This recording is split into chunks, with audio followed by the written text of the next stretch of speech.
प्यारे बच्चों नमस्कार। एक बार फिर आप सभी का स्वागत है आपके अपने यूट्यूब चैनल जिसका नाम है आरकेजी स्टडी सर्किल। प्यारे बच्चों, जैसा कि आप सभी को पता है कि इस चैनल पर कक्षा 10 के मैथ को सोल्व कराया जा रहा है और इससे पिछली वीडियोस में हमने मैथ के फर्स्ट और सेकंड चैप्टर को कंप्लीट कर लिया है, वो भी बिल्कुल आसान तरीके से। आज की इस वीडियो में आपको थर्ड चैप्टर के बेसिक क्लियर कराएंगे और फिर अपनी एक्सरसाइज 3.1 की तरफ बढ़ेंगे।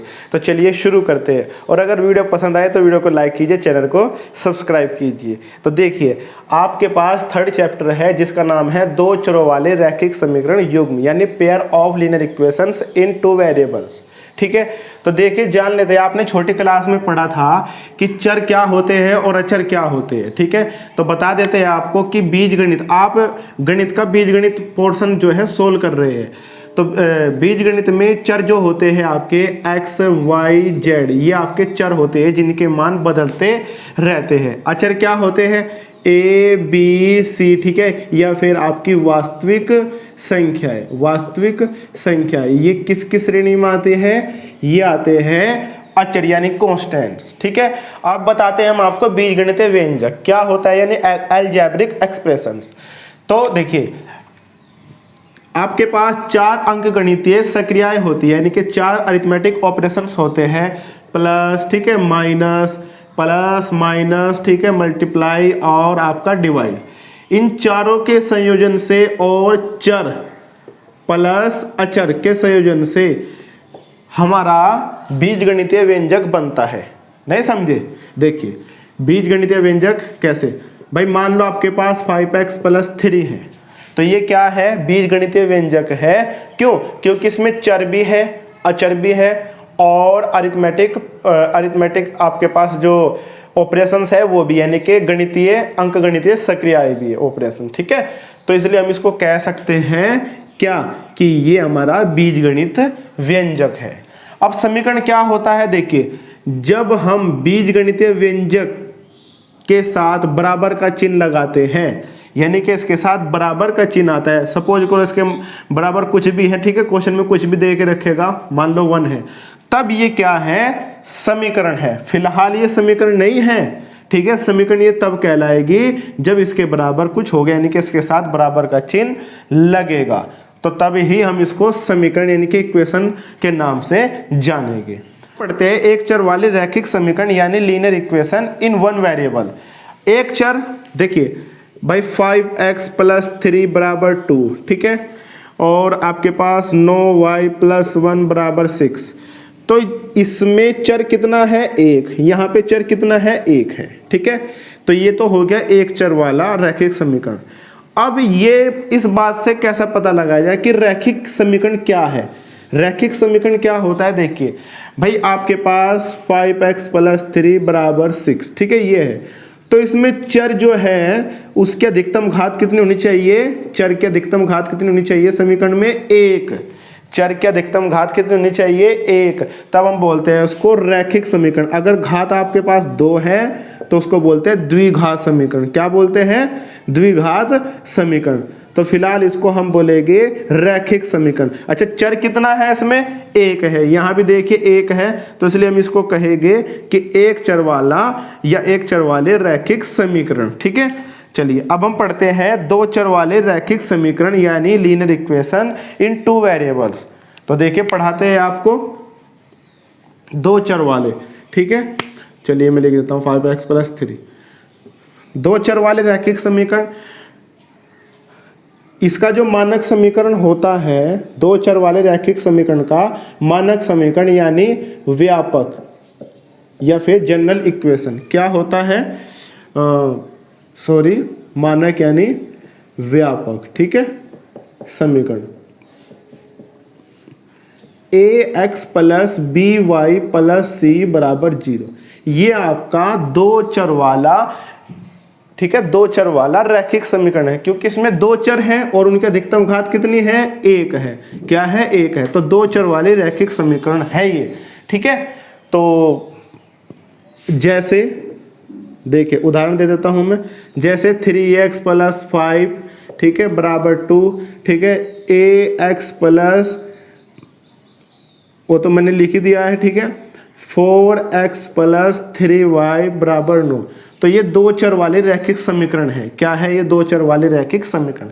चलिए आगे बढ़ते हैं। तो देखिए आपने अभी पढ़ा दो चर वाले रैखिक समीकरण, ठीक है, रैखिक समीकरण। अब हम आपको पढ़ाएंगे रैखिक समीकरण, दो चर वाले रैखिक समीकरण युग्म, ठीक है। युग्म का मतलब जो इन टू वेरिएबल्स, ठीक है, इन टू वेरिएबल्स। तो इसके लिए जो व्यापक समीकरण होता है, व्यापक समीकरण यानी किस तरह के जो है समीकरण होते हैं भाई, a1x plus b1y plus c1 बराबर 0 और a2x plus b2y plus c2 बराबर 0, जहां a1 b1 c1 तथा a2 b2 c2 क्या है? वास्तविक संख्याएं हैं। क्या है? वास्तविक संख्याएं हैं, ठीक है। तो किस तरह की? जैसे उदाहरण देकर बताता हूं मैं भाई। मान लो आपके पास 3x प्लस 4y बराबर 5, ठीक है। एक तो दो चरों में रैखिक समीकरण ये हो गया और दूसरा 4x प्लस 7y बराबर 3। तो ये दो चरों वाले रैखिक समीकरण का क्या है? युग्म है। क्या है? युग्म यानी पेयर है, ठीक है। तो इसको सोल्व करने के देखिए आपके पास जो थर्ड चैप्टर है, दो चरों वाले रैखिक समीकरण युग्म को सोल्व करने के 4 मेथड है। कितने हैं? 4 मेथड है। चलिए हम उनके बारे में आपको बताते हैं। तो देखिए दो चरों वाले रैखिक समीकरण का हल बताते हैं आपके पास थर्ड चैप्टर में। दो चरों वाले रैखिक समीकरण को आप कैसे हल करेंगे, ठीक है। रैखिक समीकरण युग्म का हल, यहाँ पे लिखते हैं रैखिक समीकरण युग्म का हल, ठीक है, युग्म का। तो आपके पास एक आलेखीय विधि होगी, एक प्रतिस्थापन विधि होगी, एक विलोपन विधि होगी और एक वृज्जगुणन विधि होगी। हम एक्सरसाइज वाइज इन विधियों के बारे में जो है पढ़ेंगे, ठीक है। आलेखीय विधि यानी आप समझ रहे होंगे ग्राफिकल मेथड, प्रतिस्थापन विधि सब्स्टिट्यूशन मेथड, विलोपन विधि रेड्यूस मेथड और वृज्जगुणन विधि आपका होता है क्रॉस मल्टीप्लाई मेथड, ठीक है। तो चलिए देखिए आपके पास 3.1 एक्सरसाइज में आपके पास आलेखीय विधि से दो रैखिक समीकरण युग्मों को हल करने के लिए कहता है। तो चलिए शुरू करते हैं अपनी एक्सरसाइज 3.1 को। तो देखिए एक्सरसाइज आपके पास 3.1 है और पढ़ते हैं क्वेश्चन को, ध्यान से पढ़िए। आफताब अपनी पुत्री से कहता है 7 वर्ष पूर्व मेरी आयु तुम्हारी आयु के 7 गुना थी, अब से 3 वर्ष बाद मेरी आयु तुम्हारी आयु का 3 गुना हो जाएगी। क्या यह मनोरंजक है? इस स्थिति को बीजगणितीय एवं ग्राफीय रूपों में व्यक्त कीजिए। देखिए पहले तो आपको ग्राफीय रूप में प्रदर्शित करना है, ठीक है, और दूसरी बार आपने बीजगणितीय रूप में। तो देखिए चलिए क्वेश्चन को सोल्व करते हैं। तो हम इसको सोल्व करेंगे। माना आफताब की वर्तमान आयु बराबर x वर्ष, कितनी है? x वर्ष, ठीक है, तथा उसकी पुत्री की वर्तमान आयु कितनी मान लेंगे? y वर्ष, ठीक है। अब आपके पास दो कंडीशन दे रखी है उसने, हम लिखते हैं प्रथम शर्त से क्या कह रहा है। देखिए एक तरफ हम आफताब की आयु को रखते हैं और एक तरफ पुत्री की। वो कह रहा है पहली कंडीशन पहली बार क्या कह रहा है? 7 वर्ष पूर्व, तो दोनों में से 7 घटा देंगे, ठीक है, दोनों में से 7 घटा देंगे। अब दोनों की आयु बराबर थोड़ी ही रहेगी, पिता और पुत्र की आयु कभी बराबर नहीं होती, ठीक है। तो कुछ कंडीशन कह रहा है, क्या कह रहा है कि 7 वर्ष पूर्व पिता की आयु पुत्र की आयु से कितनी गुना थी? 7 गुना थी। तो 7 की गुणा किस में होगी? हमेशा कम जिसकी आयु होती है उसमें गुणा करते हैं, ध्यान रखना। कुछ बच्चे यहाँ पे गुणा कर देते हैं जो कि गलत है, ठीक है। तो हम कम वाले जिसकी उम्र कम हो जाए, क्योंकि ये वायु पुत्री की आयु है तो कम वाले में ही गुना होगी। तो चलिए इसको सोल्व करते हैं। x माइनस के 7 और 7y माइनस के 7 और 7 49 और x 7y इधर ले आए आप माइनस माइनस 49 प्लस 7, ठीक है, x माइनस 7y, और ये आपके पास माइनस 42 समीकरण फर्स्ट। कितनी होगी समीकरण फर्स्ट। अब आप दूसरी शर्त देखिए, ध्यान से पढ़िए। दूसरी शर्त से, दूसरी शर्त क्या कह रहा है वो कि देखिए x और ये आफताब की उम्र और ये पुत्री की उम्र, ठीक है। वो कह रहा है कि 3 साल बाद, 3 साल बाद के लिए जोड़ते हैं और पूर्व के लिए घटा देते हैं, ठीक है। तो 3 साल बाद पिता की आयु पुत्र की आयु की कितनी गुना हो जाएगी, 3 गुना। गुना हमेशा इसमें ही होगी, ध्यान रखना, ठीक है। तो x प्लस 3, अब इसको सोल्व करते हैं। x प्लस 3 बराबर 3y प्लस 3 तिया 9, या फिर आपके पास यहाँ से 3y को इधर ले आएंगे माइनस, ठीक है, और आपके पास 9 माइनस 3, तो x माइनस 3y कितना, 9 में से 3 गए 6, यह आपके पास समीकरण सेकंड। तो लिखते हैं अतः, देखिए पहली समीकरण क्या है, x माइनस 7y बराबर माइनस 42, ठीक है, तथा दूसरी समीकरण क्या है, x माइनस 3y बराबर 6। दी गई स्थिति का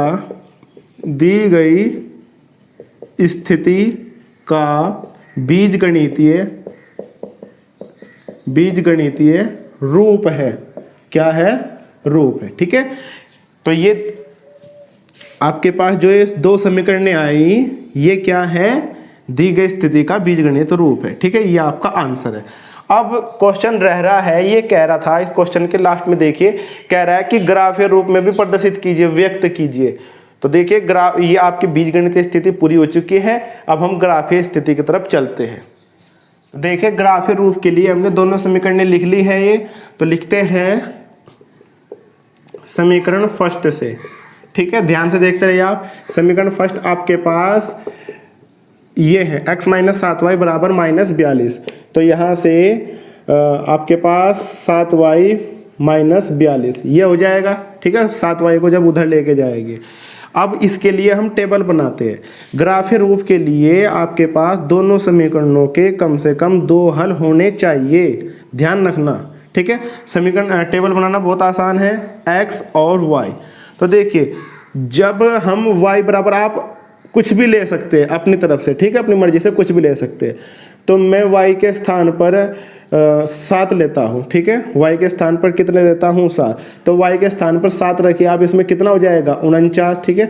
7y माइनस 42 है ना, तो y के स्थान पर 7, ठीक है, 7 7 49 माइनस 42, तो कितना हो गया ये, देखिए 7 हो गया, कितना हो गया, 7।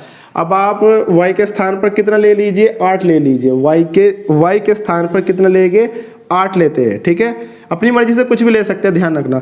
y का मान आप 8 लेते हैं तो कितना हो जाएगा, 7 8 56, ठीक है, 56 माइनस के 42, तो कितना हो जाएगा ये आपका 14। जब आपने y का मान 7 लिया तो इसमें रखा तो आपके पास x का मान 7 आया, और जब आपने y का मान 8 लिया तो x का मान कितना आया, 14, ठीक है। हम लिखते हैं अतः रेखा, ठीक है, ग्राफीय रूप पे दर्शाना है ना, रेखा, क्योंकि आपका जो ax plus by plus c बराबर 0, ये एक रेखा को प्रदर्शित करता है ग्राफ पर। ये आपको आपका जो समीकरण होता है वो रेखा को प्रदर्शित करता है, ठीक है, इसको रेखा का समीकरण भी कहते हैं।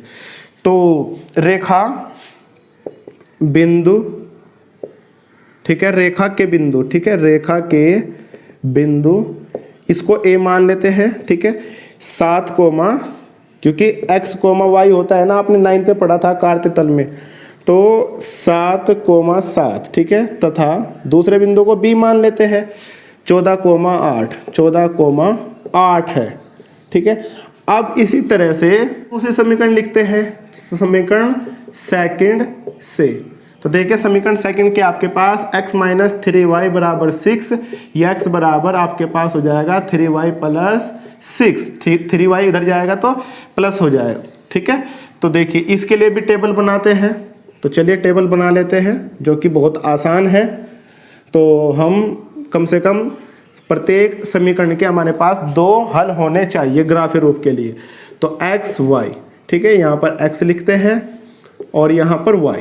तो जब आप y का मान 3 ले लीजिए, चलिए y का मान 3 लेते हैं, तो x का मान कितना आया, x का मान बताइए कितना, x का मान 3 गुणा 3 प्लस, ठीक है, नोट 6 15 हो जाएगा। ये कितना हो जाएगा 15। दूसरी बार आप y का मान 0 ले लीजिए तो कितना आएगा, x का मान 6 आएगा। कितना आएगा 6। तो लिखते हैं अतः रेखा के बिंदु, इसको P मान लेते हैं, x, y होता है ना 15,3 तथा दूसरे बिंदु को क्या मान लेते हैं, क्या मानते हैं क्या, तो 6,0 है।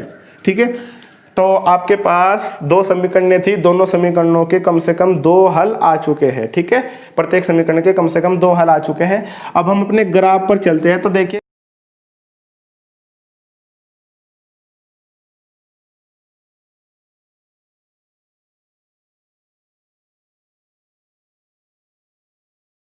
तो देखिए दूसरा क्वेश्चन है इसी प्रकार आपके पास, क्रिकेट टीम के एक कोच ने 3,900 में 3 बल्ले और 6 गेंदें खरीदी।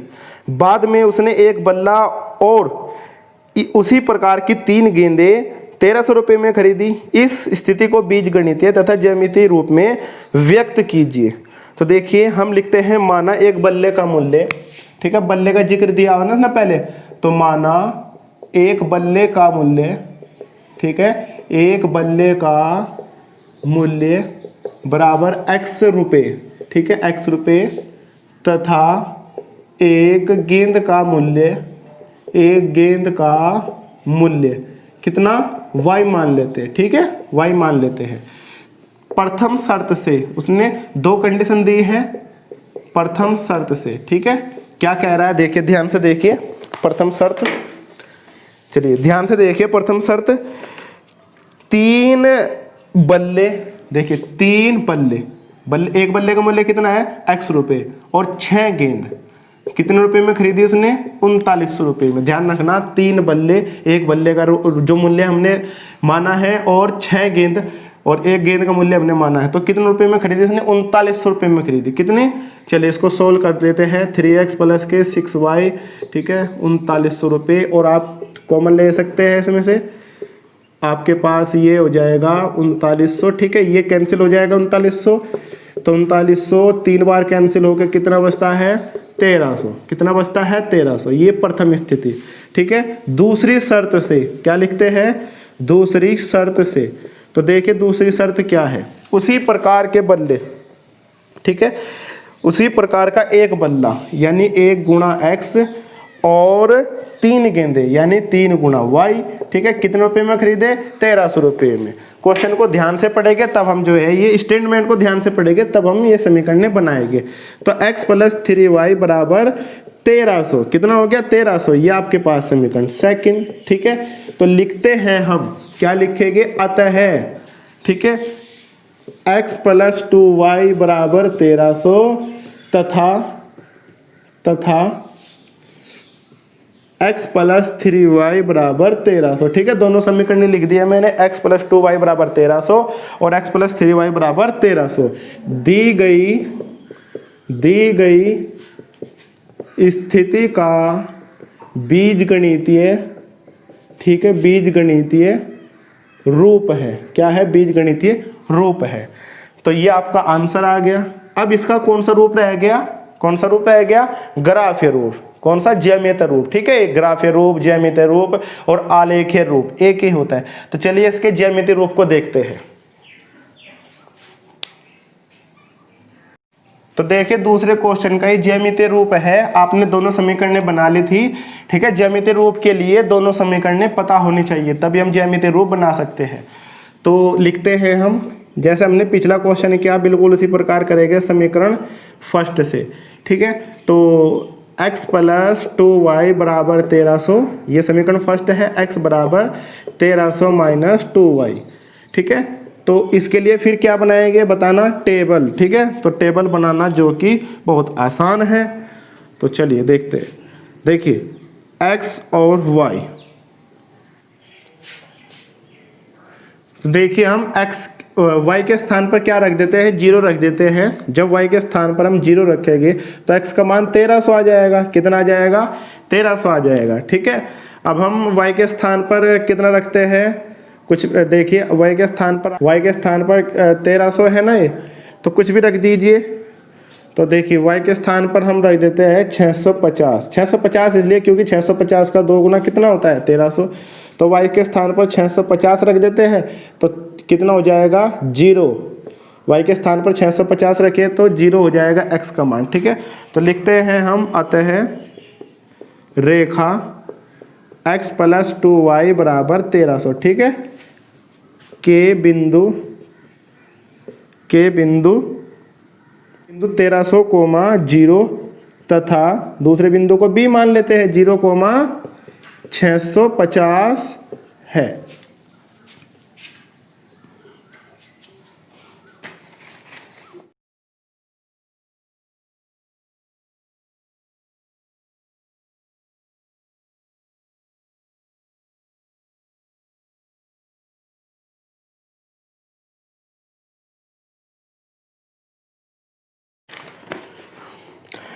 तो देखिए इसी प्रकार आपके पास तीसरा क्वेश्चन है, 2 किलोग्राम सेब और 1 किलोग्राम अंगूर का मूल्य किसी दिन 160 रुपये था।